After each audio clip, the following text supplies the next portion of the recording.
Vastaan tulee siihen Suonpää. Kajomaa voittaa aloituksen, Leivo kiekkoon. Punnertaa siellä laidassa. Hyvin punnertaakin, hän on tänään erinomaisella pelipäällä ollut. Kiekko pysyy edelleen.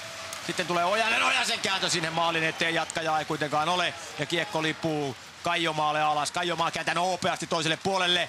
Ja kiekko tulee Sport-alueelle. Ja Sport tyytyy jälleen roiskaisemaan kiekkoa sinne ylös. Ojanen käy keskialueen puolella, ettei tule paitsiota. Nyt on Robin Bergman irti. Siinä on ratkaisu.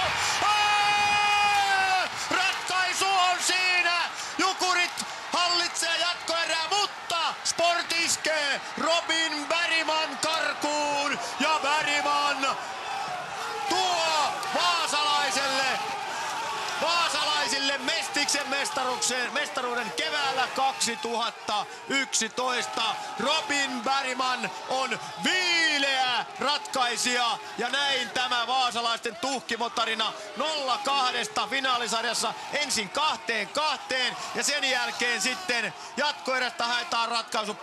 Pitkä pystysyöttö tavoittaa Bergmanin sieltä hyökkäys siniseltä Robin Bergman ja Vaasan Sport on Mestiksen mestari keväällä 2011, 2009 edellisen kerran mestari ja tämä tuhkimotarina saa täydellisen lopun. Antti Törmänen valmentajaksi tällä kaudella ensimmäistä kertaa miesten tasolla ja näin Sport hoitaa tämän homman ja tässä jää kyllä epäselvää. Tämä on viileä pelimiehen ratkaisu.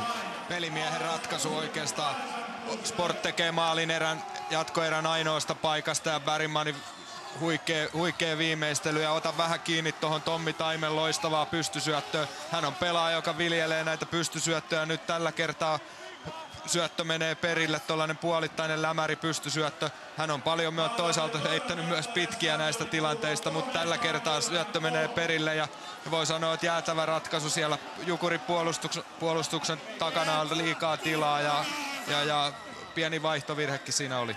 Tämä on Bergmanin 4. maali pudotuspeleissä ja on todellakin tärkeässä paikassa. Iso pelaaja ehdottomasti.